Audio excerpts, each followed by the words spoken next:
Students, जैसा कि आज का जो हमारा विषय है वो है अभिव्यक्ति और माध्यम से जो प्रथम अध्याय है जनसंचार माध्यम। वैसे तो इस जनसंचार माध्यम नामक जो ये अध्याय है इसको हम पहले भी कर चुके हैं +1 में, लेकिन इसको एक बार फिर से करेंगे क्योंकि ये बहुत ही महत्वपूर्ण है। इसमें से 5-6 क्वेश्चन आते हैं, तो आज इसी के विषय में जानेंगे। जनसंचार माध्यम होता क्या है, जनसंचार क्या होता है, माध्यम क्या होता है। देखिए, जन जन का अर्थ होता है लोग, संचार। अब संचार क्या है?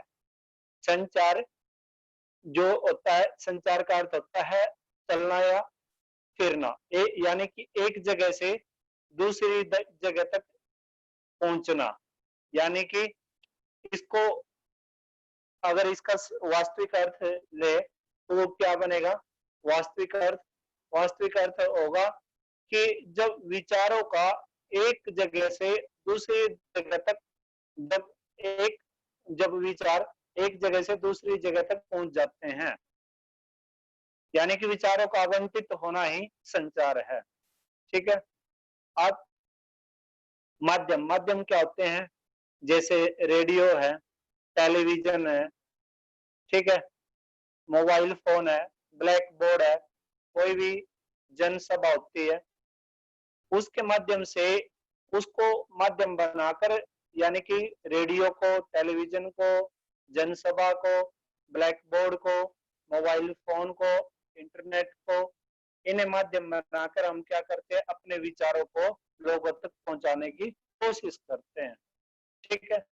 जैसे अभी ये करंट का एग्जांपल है, ये मोबाइल फोन है, ये मोबाइल फोन माध्यम है, और मैं जो अपने विचार आप तक पहुंचाने की जो कोशिश करूंगा वो इस मोबाइल फोन के माध्यम से स्क्रीन शेयर करके आप तक पहुंचाऊंगा। तो यही क्या है? ये एक माध्यम। तो आज हम इसी विषय पर हम परिचर्चा करेंगे। हम आज जानेंगे संचार क्या है, संचार की परिभाषा, संचार का महत्व क्या होता है, संचार के तत्व क्या होते हैं, संचार के प्रकार कौन कौन से होते हैं और संचार की विशेषताएं। यहाँ तक जानेंगे, यहीं तक पढ़ेंगे। चलिए शुरू करते हैं। सर्वप्रथम देखिए, प्रभाष जोशी जी जो वरिष्ठ पत्रकार रहे हैं, ये क्या कहते हैं संचार के बारे में? मीडिया जब तक जनता को साथ लेकर नहीं चलेगी तब तक जनता भी उसका साथ नहीं देगी। प्रभाष जोशी जी ऐसा कहते हैं। तो एक नजर में देखते हैं संचार क्या है। संचार के बिना जीवन संभव नहीं है। मानव सभ्यता के विकास में संचार की सबसे महत्वपूर्ण भूमिका रही है। संचार दो से अधिक व्यक्तियों के बीच सूचनाओं, विचारों और भावनाओं का आदान प्रदान है। इस तरह संचार एक प्रक्रिया है जिसमें कई तत्व शामिल है। संचार के कई प्रकार है, जिनमें मौखिक और अमौखिक संचार के अलावा अंतरवैयक्तिक, समूह संचार और जन संचार प्रमुख है। अब ये चीजें है ना, ये अंतरवैयक्तिक क्या होता है, अंतरवैयक्तिक क्या होता है, समूह संचार क्या होता है, जन संचार क्या होता है, ये आपकी परीक्षा में आपसे 1 अंक में पूछे जाएंगे। ये जानना बहुत जरूरी है। और जैसे ही जैसे ही स्कूल ओपन होंगे आपको ये ब्लैक बोर्ड के माध्यम से मैं समझाऊंगा। चलिए आगे चलिए। जन संचार कई मामलों में संचार के अन्य रूपों से अलग है। जन संचार सूचना, शिक्षा और मनोरंजन के अलावा एजेंडा तय करने का काम भी करता है। भारत में जन संचार के विभिन्न माध्यमों का प्रभाव बढ़ता जा रहा है। जन संचार माध्यमों का लोगों पर सकारात्मक के साथ साथ नकारात्मक प्रभाव भी पड़ता है। इन नकारात्मक प्रभाव के प्रति लोगों का सचेत होना बहुत जरूरी है। अगला पेज निकाल लीजिए।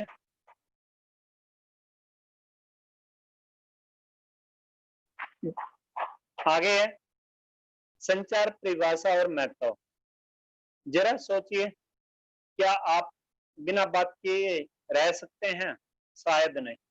अकेलेपन और सोने के समय को छोड़ दिया जाए तो हम आप अधिकांश समय अपनी छोटी छोटी जरूरतों को पूरा करने या अपनी भावना और विचारों को प्रकट करने के लिए एक दूसरे से या समूह में बातचीत या संचार करने में लगा देते हैं। यहाँ तक कि कई बार हम अकेले में खुद से बातें करने लगते हैं। सच तो यह है कि हम बिना बात किए रह ही नहीं सकते। यदि समाज में रहना है और उसके विभिन्न क्रियाकलापों में हिस्सा लेना है तो यह बिना बातचीत या संचार के संभव नहीं है। संचार यानी संदेशों का आदान प्रदान करना। अब ये संदेशों का आदान प्रदान करना है क्या? सबसे बड़ा सवाल है। संदेशों का आदान प्रदान कैसे होता है? आप देखिए, थोड़ा सा समझने की कोशिश करना। सर्वप्रथम क्या होगा? एक सेंडर होगा यानी कि भेजने वाला होगा, और वो क्या करेगा? कोई ना कोई थॉट पैदा करेगा अपने माइंड में, कोई ना कोई मैसेज पहुंचाने की कोशिश करेगा। फिर वो क्या करेगा?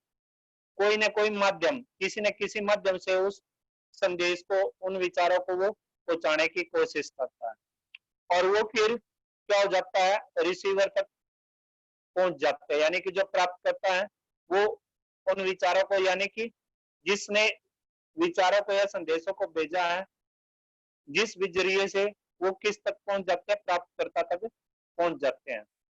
और फिर प्राप्तकर्ता पर क्या होता है?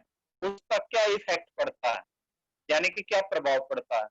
और प्रभाव पड़ने के बाद वो जो रिसीवर है वो अपनी फीडबैक देता है, अपनी प्रतिक्रिया देता है, और प्रतिक्रिया देने के बाद वो जो फीडबैक है रिसीवर की, वो किस तक पहुंचती है? सेंडर तक, जिसने उस मैसेज को पहुंचाया है, यानी कि संचारक, स्रोत, जिसने मैसेज को या विचारों को रिसीवर तक भेजा है। तो ये जो प्रक्रिया चलती रहती है, यही प्रक्रिया क्या होती रहती है? यही प्रक्रिया संचार कहलाती है, एक संचार प्रक्रिया कहलाती है। अब एक और इसमें सवाल है, जैसे ही हम कोई ना कोई संदेश आप तक पहुंचाने की कोशिश करेंगे, या कोई ना किसी माध्यम से आपको संदेश पहुंचाने की कोशिश करेंगे, तो उस इन दोनों के बीच में शोर पैदा होता है, आवाज आती रहती है।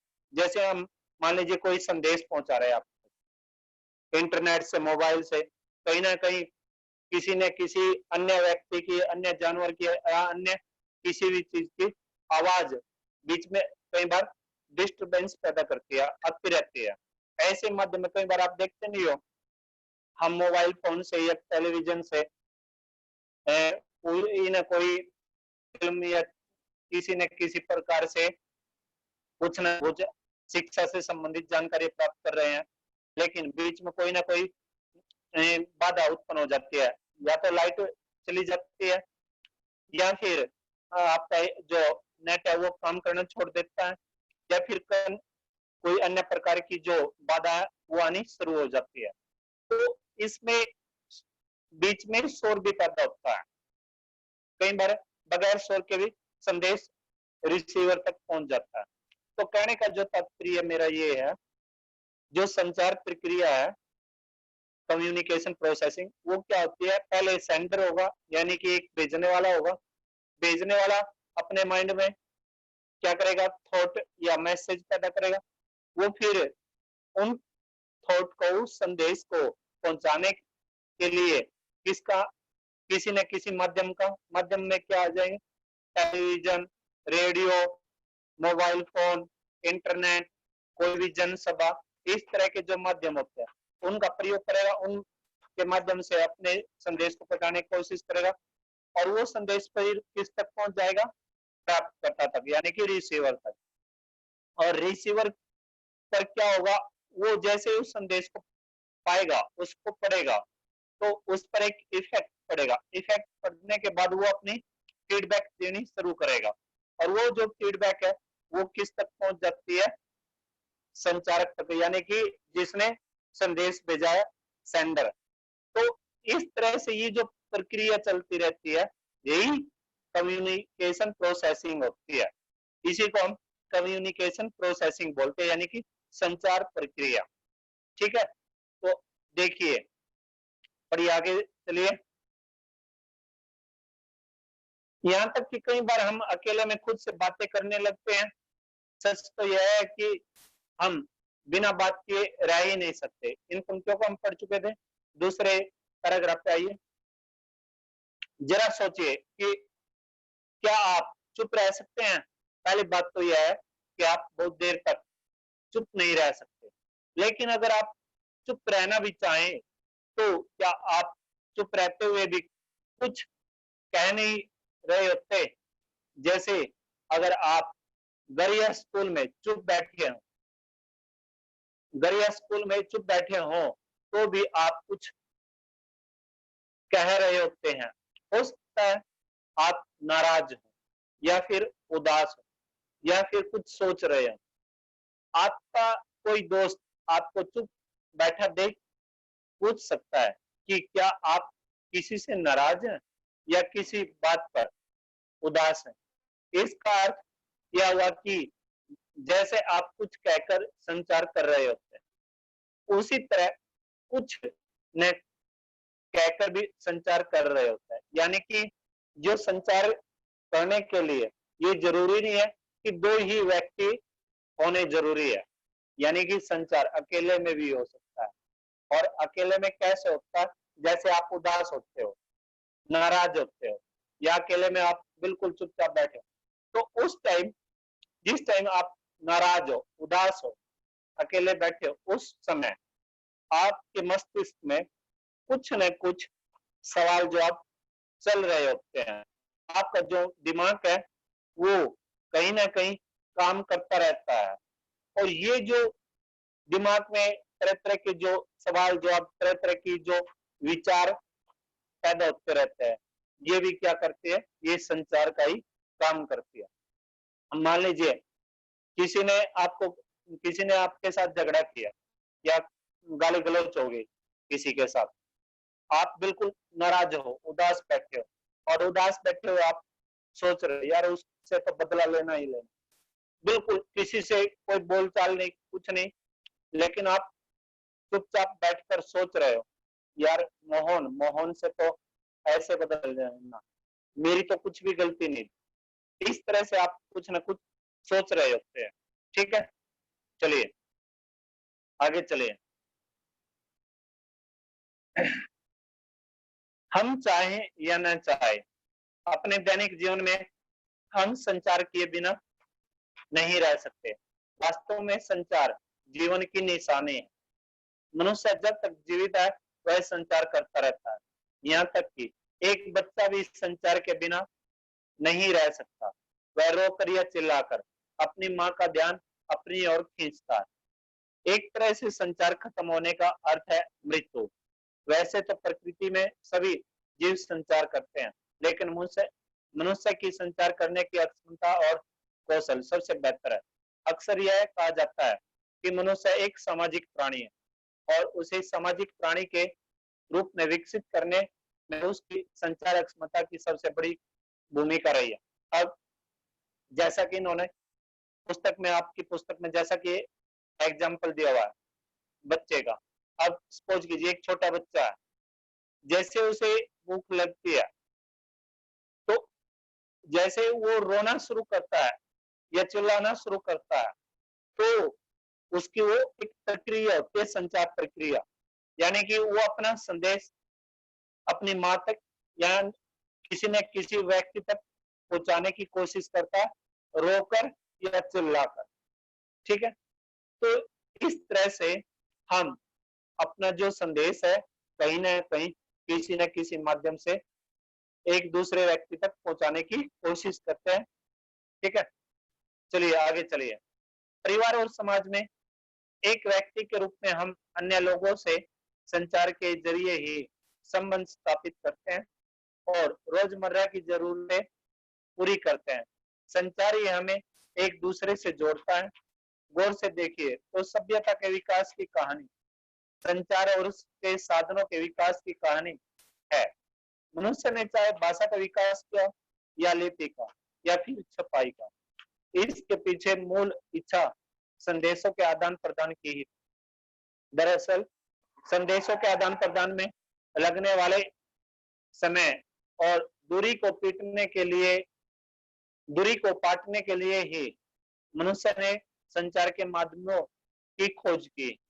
आज हम जिस संचार क्रांति की बात करते हैं, आखिर वह क्या है? संचार और जनसंचार के विभिन्न माध्यम, टेलीफोन, इंटरनेट, फैक्स, समाचार पत्र, रेडियो, टेलीविजन और सिनेमा आदि के जरिए मनुष्य संदेशों के आदान प्रदान में एक दूसरे के बीच की दूरी और समय की को लगातार कम से कम करने की कोशिश कर रहा है। यही कारण है कि आज संचार के विकास के साथ न सिर्फ भौगोलिक दूरियां कम हो रही हैं, बल्कि सांस्कृतिक और मानसिक रूप से भी हम एक दूसरे के करीब आ रहे हैं। शायद यही कारण है कि कुछ लोग मानते हैं कि आज दुनिया एक गांव में बदल गई है। अब इसमें सबसे बड़ा सवाल ये है, अगर आपसे पूछा जाए संचार और जनसंचार में क्या अंतर होता है? संचार और जनसंचार में क्या अंतर होता है, यह सभी कुछ मैं आपको बताऊंगा। ठीक है, आगे चलिए, अगला पेज निकाल लीजिए।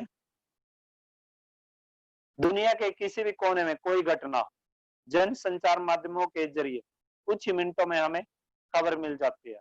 अगर वहां किसी टेलीविजन समाचार चैनल का संवाददाता मौजूद हो तो हमें वहां की तस्वीरें भी तुरंत देखने को मिल जाती है। याद कीजिए 11 सितंबर 2001 को अमेरिका में वर्ल्ड ट्रेड सेंटर पर आतंकवादी हमले को पूरी दुनिया ने अपनी आंखों के सामने घटते देखा। इसी तरह आज टेलीविजन के पर्दे पर हम दुनिया भर के अलग अलग क्षेत्रों में घट रही घटनाओं को सीधे प्रसारण के जरिए ठीक उसी समय देख सकते हैं। आप क्रिकेट मैच देखने स्टेडियम लेना जाएं, लेकिन आप घर बैठे उस मैच का सीधा लाइव यानी कि सीधा प्रसारण देख सकते हैं। अब जैसे उदाहरण के लिए अब 19 सितंबर से आईपीएल शुरू होना है। आईपीएल क्रिकेट मैच का जो आईपीएल है वो 19 सितंबर से शुरू हो जाएगा अबू धाबी में, और संसार के प्रत्येक कोने कोने तक ये जो क्रिकेट मैच है इसका सीधा लाइव दिखाया जाएगा। ये क्या है? ये सिर्फ संचार के माध्यम से, यानी कि जो नई नई तकनीकें आई हैं इन्हीं के माध्यम से हम ये सभी कुछ देख सकते हैं। अब जैसा कि हम एक करंट का एग्जांपल बताऊं मैं आपको। करंट का एग्जांपल क्या है? जैसा कि हरियाणा सरकार ये चाहती है कि 1 अक्टूबर से 10वीं और 12वीं की कक्षाएं शुरू की जाए, और इस तरह से उन्होंने क्या किया है, ये सभी कुछ पूरी तैयारियां कर चुके हैं कि 1 अक्टूबर से हरियाणा में स्कूल खोले जाएं, और वो उन हरियाणा में जो 1 अक्टूबर से स्कूल खोलने की जो प्रक्रिया है, ये इस तरह से हरियाणा सरकार पूरी तरह से अपनी तैयारियां कर चुकी है, और उसके ठीक 15 दिन बाद क्या हो, 9वीं और 11वीं की कक्षाएं भी शुरू की जाए। इस तरह से ये जो खबरें हैं ये हमें कैसे प्राप्त होती है? सवाल ये खबरें हमें या तो हम क्या करेंगे, न्यूज़पेपर को पढ़ेंगे, इंटरनेट मोबाइल फोन पे जाके इन्हें देखेंगे, पढ़ेंगे, सुनेंगे, या फिर टेलीविजन या रेडियो के माध्यम। यही क्या है? ये संचार है। अब जैसे ही ये खबर मैंने प्राप्त की, मैंने आपको आप तक पहुंचा दी। आपने क्या किया? आपने इस खबर को अपने मित्रों में, अपने घर परिवार के सदस्यों को ये खबर बताई। तो ये क्या हो गया? ये कम्युनिकेशन प्रोसेसिंग हो। ये क्या होगी? Communication processing. ठीक है, चलिए आगे। सच पूछिए तो आज संचार और जनसंचार के माध्यम हमारी अनिवार्य आवश्यकता बन गया। संचार अलग चीज है और जनसंचार अलग चीज है, लेकिन कहीं ना कहीं ये एक दूसरे के साथ जुड़ते हैं। बताऊंगा सभी कुछ। हमारे रोजमर्रा के जीवन में उनकी बहुत अहम भूमिका हो गई है। उनके बिना हम आज आधुनिक जीवन की कल्पना भी नहीं कर सकते। वे हमारे लिए न सिर्फ सूचना के माध्यम है, बल्कि वे हमें जागरूक बनाने और हमारा मनोरंजन करने में भी अग्रणी भूमिका निभा रहे हैं। लेकिन हम जनसंचार माध्यमों की आकर्षक और रोचक दुनिया के बारे में और चर्चा करें, उससे पहले यह जरूरी है कि संचार और उसकी प्रक्रिया को बारीकी से समझा जाए, क्योंकि जनसंचार संचार का एक रूप होता है। यानी कि कहने का तात्पर्य है, ये किसका पार्ट है? जनसंचार संचार का। कम्युनिकेशन में से ही मास कम्युनिकेशन निकलता है। इसको जनसंचार को क्या बोलते हैं? Mass communication. स्टार्टिंग में पहले ही पेज पे हम पढ़ चुके थे, क्या पढ़ चुके थे कि संचार के कई तत्व होते हैं। जैसे संचार कई प्रकार का होता है, जैसे मौखिक संचार और अमौखिक संचार, ठीक है। जैसे अंतरवैयक्तिक संचार, अंतरवैयक्तिक संचार, समूह संचार और समूह संचार और जन संचार। यानी कि कहने का तात्पर्य ये है, ये संचार है, ये इस तरह से 5 या 6 प्रकार का होता है, ठीक है। यानी कि ये किसका पार्ट है? मास कम्युनिकेशन, यानी कि जन संचार कम्युनिकेशन का ही हिस्सा होता है, पार्ट होता है, इसी का भाग होता है, ठीक है। तो सर्वप्रथम हम जानेंगे संचार क्या है। ये बात आती है, संचार क्या है। आपसे इस तरह से पेपर में पूछा जा सकता है, संचार क्या होता है, जनसंचार क्या होता है, ठीक है। चलिए, संचार शब्द की उत्पत्ति चर धातु से हुई है, जिसका अर्थ है चलना या एक स्थान से दूसरे स्थान तक पहुंचना।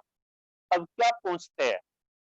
एक स्थान से दूसरे स्थान तक विचार, संदेश, जो आइडियाज है, जो थॉट है, जो मैसेज है, वो आप सपोज कीजिए, जैसा कि अभी मैंने आपको ये 10वीं और 12वीं कक्षा से संबंधित जो एक एग्जांपल दिया कि स्कूल ओपन होंगे 1 अक्टूबर से। ये जो संदेश है, अभी तक हमें पता नहीं, जैसे ही सुबह उठे ये खबर हमने पढ़ी और ये धीरे धीरे संसार के सभी कोनों में फैल गई। जैसे जैसे ये खबर जिस जिसको प्राप्त होती गई, यानी कि उसने इस संदेश को प्राप्त कर लिया। यही क्या है? एक स्थान से दूसरे स्थान तक पहुंचना। किसका? संदेश का, ठीक है। आगे चलिए, आपने विज्ञान में ताप संचार के बारे में पढ़ा हो कि कैसे गर्मी एक बिंदु से दूसरे बिंदु तक पहुंचती है। इसी तरह टेलीफोन के तार या बेतार के जरिए मौखिक या लिखित संदेश की जगह, संदेश को एक जगह से दूसरी जगह भेजने को भी संचार ही कहा जाता है। लेकिन हम यहाँ जिस संचार की बात कर रहे हैं, उसे हमारा तात्पर्य 2 या 2 से अधिक व्यक्तियों के बीच सूचनाओं, विचारों और भावनाओं का आदान प्रदान करना। मशहूर संचार शास्त्री विल्बर श्रेन के अनुसार, यानी कि ये परिभाषा है। अगर आपसे ये पूछा जाए ना, किसी एक प्रसिद्ध संचार शास्त्री की परिभाषा बताइए, तो आप विल्बर श्रेन के अनुसार ये लिख सकते हो, संचार अनुभव की साझेदारी है। संचार किसकी साझेदारी है? अनुभव की। आगे चलिए, दरअसल एक दूसरे से संचार करते हुए हम अपने अनुभव को एक दूसरे से बांटते हैं, लेकिन संचार सिर्फ 2 व्यक्तियों तक सीमित परिघटना नहीं है। संचार के तहत सिर्फ 2 या उससे अधिक व्यक्तियों में ही नहीं, हजारों लाखों लोगों के बीच होने वाले जनसंचार तक को शामिल किया जाता है।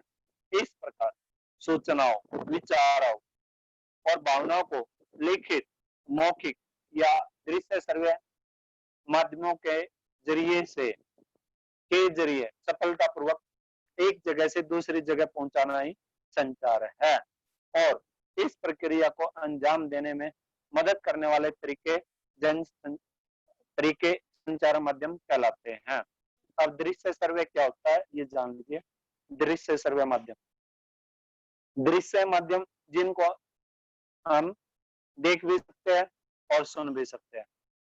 एग्जाम्पल के लिए टेलीविजन, टेलीविजन पर जो भी संदेश होता है, जैसे भी गतिविधि होती है, उसको हम क्या करते हैं?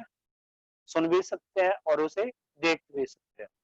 सर्वे माध्यम में जैसा कि एग्जाम्पल के लिए रेडियो, रेडियो में क्या होता है, रेडियो पर सिर्फ हम सुन सकते हैं, चित्रों को देख नहीं सकते। जो भी घटनाएं घटित होती है उन घटनाओं से संबंधित चित्रों को हम देख नहीं सकते, सिर्फ सुन सकते हैं। आज से करीबन अगर 18-20 साल पहले जाए, 1998-99 में या इस 2000 से पहले की बात, अधिकतर जो भी चुनाव होते हैं, चाहे राष्ट्रपति से संबंधित है या फिर प्रधानमंत्री जी से संबंधित है या फिर क्रिकेट मैच है या फिर कोई भी अन्य गतिविधि होती है, तो उसमें क्या होता है, वो चैनल होते हैं जैसे एफएम चैनल है या रेडियो मिर्ची है या अन्य, वो उन्हीं पर पूरा का पूरा प्रसारण बताया जाता था। उन्हीं से हम संदेशों को प्राप्त कर पाते थे। 1999 में जब क्रिकेट मैच हुआ तो एक रेडियो थी और एक रेडियो के इर्द गिर्द करीबन 50 व्यक्ति बैठकर क्रिकेट मैच सुनते थे। ठीक है, तो इस तरह से सर्वे माध्यम हो गया रेडियो और दृश्य माध्यम हो गया, दृश्य सर्वे माध्यम हो गया टेलीविजन। तो इनका अर्थ जानना जरूरी है। चलिए अगला पेज निकाल लीजिए, आगे का पेज निकाल लीजिए। इस तरह हमने देखा कि संचार एक घटना के बजाय प्रक्रिया, एक ऐसी जीवन प्रक्रिया जिसमें सूचना देने और पाने वाले की सक्रिय भागीदारी जरूरी है। दोनों की, यानी कि इसमें जो भेजने वाला है, सूचना देने वाला है और जो सूचना प्राप्त करने वाला, ये दोनों होने जरूरी है। ठीक है, दोनों की सक्रिय भागीदारी से ही यह प्रक्रिया पूरी होती है। अगर दोनों में से कोई संचार के लिए अनिच्छुक है तो संचार प्रक्रिया का आगे बढ़ना मुश्किल होता है। इस अर्थ में संचार अंतरक्रियात्मक प्रक्रिया है, इंटरैक्टिव प्रक्रिया होती है। अब सपोज कीजिए, कई बार आप देखते नहीं हो क्लास में कई बच्चे तो क्या होते हैं, जैसे टीचर पढ़ाते रहता है, टीचर पढ़ाता रहता है और काफी बच्चे क्या रहते हैं, ऊँघते रहते हैं, पीछे बैठ के नींद में सोते रहते हैं या बातचीत करते रहते हैं, उनका अपना संचार चलता रहता है। ठीक है, तो इस तरह के एग्जाम्पलों के माध्यम से हम ये बातें समझ सकते हैं। अब आगे देखिए, संचार के तत्व कौन कौन से? संचार के तत्व मैंने आपको जैसा कि एक एग्जाम्पल बताया था, sender, thought, channel, receiver, effect के बाद फीडबैक, ये सभी संचार के क्या होते हैं, तत्व होते हैं। सर्वप्रथम भेजने वाला होना चाहिए, उसके बाद विचार होने चाहिए, संदेश होना चाहिए, उसके बाद माध्यम, television, radio, mobile phone, internet वगैरह वगैरह, जनसभा, ये सब। ठीक है, उसके बाद रिसीवर। अब मान लीजिए एक छोटा सा एग्जांपल बता दूं, हमारे प्रधानमंत्री जी श्री नरेंद्र मोदी जी को देश के नाम एक संदेश देना है और वो संदेश कब आएगा? मान लीजिए आज 10 बजे से 12 बजे तक माननीय प्रधानमंत्री श्री नरेंद्र मोदी जी ये संदेश 10 से 12 के बीच में देंगे। तो क्या होगा, नरेंद्र मोदी जी सेंडर हो गए, जो संदेश देना है, जो भी थॉट, जो भी वो करना है, उन्होंने पहले से ही डिसाइड किया हुआ है, जिस भी टॉपिक से संबंधित उन्हें संदेश देना है। ठीक है, और उसके बाद वो जो संदेश है वो टेलीविजन के माध्यम से, रेडियो के माध्यम से, इंटरनेट के माध्यम से, मोबाइल फोन के माध्यम से अपना संदेश पहुंचा रहे। और प्राप्तकर्ता कौन है? देश की जनता, हम लोग, आप, मैं, हम सभी।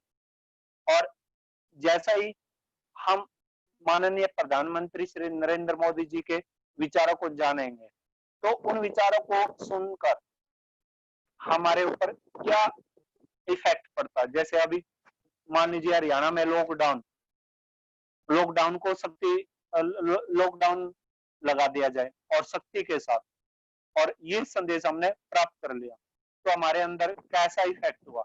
डर का। वही बाहर निकलेंगे तो पुलिस पिटाई करेगी या चालान कट जाएगा, बाहर तो निकलना ही नहीं है। 10 से और 4 बजे तक या 5 बजे तक सख्ती के साथ लॉकडाउन है हरियाणा में, इन जिलों में या पूरे हरियाणा में। तो इस तरह का जो क्या इफेक्ट, उस संदेश का हमें हमारे ऊपर क्या इफेक्ट हुआ, क्या प्रभाव पड़ा, और उसके बाद क्या होगा हमारी फीडबैक। जैसा कि अभी क्या नाम है 2 या 3 दिन पहले की बात है, मैं आपको एक एग्जांपल बताऊं। 2 दिन के लिए लॉकडाउन लगा दिया हरियाणा सरकार ने, सोम और मंगल को। तो हरियाणा सरकार ने क्या होगी, सेंडर होगी, और उन्होंने न्यूज़पेपर के माध्यम से, रेडियो के माध्यम से या टेलीविजन के माध्यम से या मोबाइल फोन के माध्यम से ये संदेश पहुंचा दिया जनता तक। हम लोग क्या हो गए, प्राप्त करता हो गए। जैसे हमने ये संदेश, इस संदेश को प्राप्त किया, इसको अच्छी प्रकार से पढ़ लिया, पढ़ने के बाद क्या हुआ, हमारे ऊपर क्या इफेक्ट पड़ा? तो क्या हुआ, व्यापारियों ने क्या किया, रोष प्रकट किया, इसका विरोध किया कि भाई सोम और मंगल को लॉकडाउन नहीं होना चाहिए। तो व्यापारियों ने, हम लोगों ने क्या किया, अपने विचारों को, अपनी फीडबैक हरियाणा सरकार को दी कि आप ऐसा न करें, क्योंकि पहले से आर्थिक मंदी चली हुई है। और इस तरह से क्या हुआ, हमने जैसे हरियाणा सरकार को ये अपनी फीडबैक दी, तो हरियाणा सरकार ने हमारी फीडबैक को प्राप्त करके क्या किया, सोम और मंगल को लॉकडाउन हटा दिया। तो ये जो प्रक्रिया है, यही संचार प्रक्रिया होती है। यही क्या होती है, संचार प्रक्रिया। ठीक है, तो आगे चलिए, संचार के तत्व। जब हम कहते हैं कि संचार एक प्रक्रिया है, तो इसका एक अर्थ यह भी होता है कि इस प्रक्रिया में कई चरण या तत्व शामिल होते हैं। अंग्रेजी में स्टेप भी बोलते हैं, सोर्सेज भी बोलते हैं। संचार की प्रक्रिया में कई तत्व शामिल है, इनमें से कुछ प्रमुख तत्वों की हम यहाँ सिलसिलेवार चर्चा करें। सर्वप्रथम संचारक, यानी कि सेंडर। सेंडर क्या होता है, स्रोत क्या होता है? अंग्रेजी में सेंडर बोलते हैं और हिंदी में स्रोत या संचारक है। पेपर में पूछा जाएगा आपसे कि संचारक का अर्थ क्या है या स्रोत का अर्थ क्या होता है, ये आपसे पेपर में पूछा जा सकता है। समझिए, संचार प्रक्रिया की शुरुआत स्रोत या संचारक से होती है। जब स्रोत या संचारक एक उद्देश्य के साथ अपने किसी विचार, संदेश या भावना को किसी और तक पहुंचाना चाहता है, तो संचार प्रक्रिया की शुरुआत होती है। सपोज कीजिए मैंने आपको कोई बात बतानी, कोई संदेश पहुंचाना है। मैंने नरेंद्र मोदी जी का भी एग्जाम्पल लिया, मैंने हरियाणा सरकार का भी एग्जाम्पल लिया आपके साथ करंट का।